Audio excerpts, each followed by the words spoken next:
Okay, scholars, we are just continuing from the other page, but we want to think about how we can figure this out. The next one is a rhombus. All the sides are the same. And we also know that the diagonals would bisect each other and they're perpendicular. So that actually gives us a little bit of help right here going straight across. And remember, they bisect each other. Hint, hint, they bisect each other. So let's get to the easiest one first. And I think the easiest one is just finding what the coordinate for A is going to be. So for point A, what's going to be the coordinate? Well, this point is at A0, so that's at A. If I go straight up for my x value, that's also at A. So that's A for B. So we finished that one off. But now, how in the world do I figure out my x and my y's? Well, let's do the x first. Well, the thing is, this is a right triangle. It actually makes a mini rectangle. How far over do we go? That's right, we go over A. Well, how much further? If I went a distance of A here, how far do I have to go this way? Another distance of A. So if this is A plus A is 2A. Now, how high do I go? This goes right across it. So it goes through at the midpoint. So what's halfway up my y? This whole thing, remember, this whole thing is 4B. So how far is halfway? Well, halfway up is 2B. So my ordered pair is 2A, 2B. Now let's think about the isosceles trapezoid here. I just want to find this missing x-coordinate. Here's how easy it is to do. Again, it's an isosceles trapezoid, so I can draw on these right triangles, and I know they're exactly the same size. So here, from the distance from here to here is actually an A, a negative A. I'm going to the left. Well, so that meant that here at negative 3A, to keep going, what's my distance apart here? That's an A, and I'm going A to the left again, so that's another negative A. So if I start here and I go negative 3, and I go a negative A to the left, that makes it a negative 4A. We add on to it. Kind of a cool way of doing that, but you kind of have to see the triangles, or even rectangles in this case, that help us work it out. Now let's do the last one. It's a kite. Here's the key thing with a kite. We know that they're perpendicular, so that will help us really well. But also we need to remember that since it's a kite, those sides are going to be congruent. We know that this one diagonal actually gets bisected, so the distance away helps.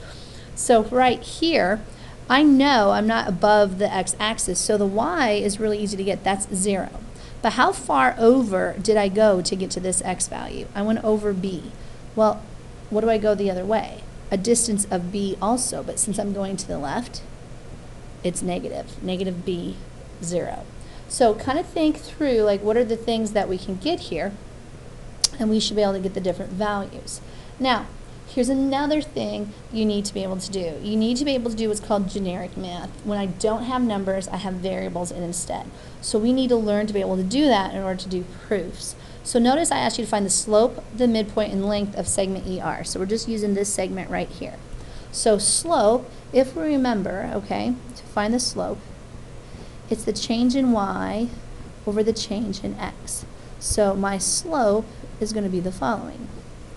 Change in y. So how about if we go a minus 2a here over 3a minus a. So here's my x's, so that would be my x2, y2. I'm going to let this be my x1, y1, just to keep things easy.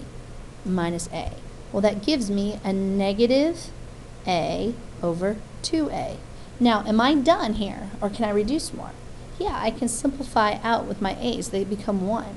So that becomes a negative 1/2. So my slope is a negative 1/2. Now let's do the midpoint. Now the midpoint is the average of my x's, right? So when we put this together, oh, and the average of my y's. So when I put this together, I have a1 plus a2. So that's a plus 3a over 2. And my y, average of my y coordinates, 2a plus a over 2. So I get 4a over 2 with 3a over 2. Now I see if I can simplify. I can't simplify on the right, but I definitely can simplify on the left. So my midpoint is 2a, 3a over 2. So that's our midpoint. Now let's use the distance formula. I want to know the length. Length is always distance formula. Just remember that. okay? So with the distance formula, don't want to forget that, that's x2, oops, subscript, rewind, x2 minus x1 squared plus the quantity y2 minus y1 squared. And I'm going to use the same ones I have marked here. So we're going to go x2, which is 3a, so I got 3a minus a, that quantity squared, plus the quantity y2, which is a, minus y1, which is 2a squared. So I get 2a squared, plus the quantity negative a squared. So what do we get here? 2a squared is 2 times 2 is 4. A squared is a squared. So that's 4a squared, plus a negative a times a negative a is a positive a squared. So that's 5a squared.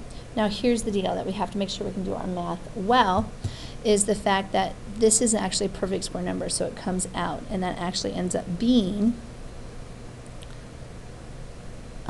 a root of 5. So that's its length. Now that seems like really confusing because there's variables, but notice we could do that math no problem. Now this is how we develop proofs with these. So notice how we do this bottom one here. I actually will never give you proof that I don't walk you through step by step, but if you don't do it the way that I tell you or walk you through step by step, you're going to get lost. This is going to require a lot of reading and just careful detail, and that's something that we need to work on as students anyway, is reading and careful detail. So this one's called developing a proof. Complete the steps to show the midpoint of the hypotenuse of a right triangle is equidistant from the vertices of the triangle. So I want it to be the same distance away. So this is my given, this is my proof. So what do I have to do first? First, I'm going to show that I have a right triangle first. So it says, what do you do first? Draw a right triangle ABC. On a coordinate plane, locate right angle C at the origin and leg CA on the positive x-axis. So let's do exactly what it says. So here is my coordinate plane. Here's x, here's y. So I'm going to draw a triangle ABC. C is the right angle, so that's right here. And I'm going to draw the triangle like this. So here is my triangle right there. And then we said segment CA is on the positive x-axis, so this would be A, and then this would have to be B up here, so ABC. And that would have to be our right angle. Okay, so does that make sense so far that we're working with? Now, it says you seek a midpoint, so label the coordinates using multiples of 2. Averages, right? I want to be able to divide it easily, no fractions that way. We can be a little manipulative. So, use the idea here. So what's the coordinate of point A? Well, A right here, we know the value for y is at 0, so that's at 0. But if I'm going to do this so it's even, I'm just going to call this 2A. 2 spots over A. Or you can do 4A, 6A, anything like that. Then, so this is my ordered pair for A, so that's 2A, 0.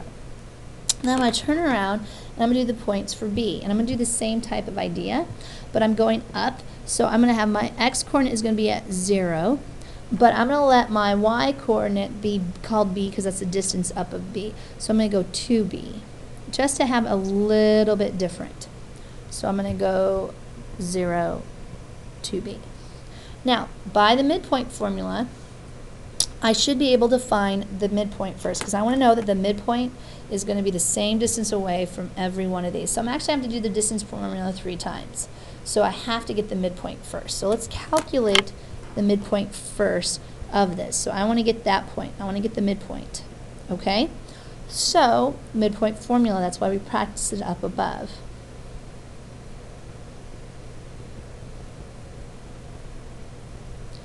All right, let's plug it in. I have the average of my x's, 0 plus 2a over 2. I'm going to do the average of my y's, 2b plus 0 over 2. 2a divided by 2 is a. 2b divided by 2 is b. So my ordered pair is a, b. See how nice that worked out? Kind of like how we can manipulate things to make it work our way. Now, we're supposed to find the distance, the length of every single one of these. So by the distance formula, what's the length of segment MA? What's the length of segment MB? What's the length of segment MC? So we're going to do MA first. And this is where we just have to be very careful with our math, using our distance formula. So we have the change of x's, so MA, this would be midpoint M, okay? We're going to go 2a minus a, so 2a minus a squared, plus the quantity 0 minus b squared. Now, if you do that carefully, what do you get here? 2a minus a is a, so that's a squared. Plus, I get 0 minus negative b. Negative b times negative b is what? A positive b squared. So that's the length of segment MA. Square root of a squared plus b squared. You cannot simplify it longer than that. That plus sign glues those two together. So we have the length of segment MB. So now I'm going this one, okay? So I'm going to use the point AB and 0, 2B. So I'm going to go here, a minus 0 squared. For my change of I, I'm going to go b minus 2b squared. Well, again, a minus 0 is a squared. So I got an a squared plus b minus 2b is a negative b. A negative b squared, negative b times negative b, positive b squared. Excellent. So there we go. So far, we're doing pretty good. Let's try MC real fast. Okay. Now for MC, this is the segment I'm looking for now. So far, I've gotten these two to be equal. Let's go hope we can get MC to be the same thing. So this point, what's C at? That's your origin, 0, 0, don't forget that. So I go over here, and I go, all right, I can figure this out.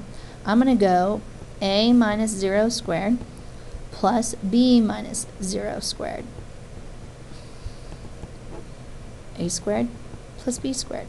Do they work? Notice I didn't even have to use numbers here, just generic variables. They all end up being the same. So what can I say? Therefore, the length of segment AM is length of segment MB is the length of segment MC, because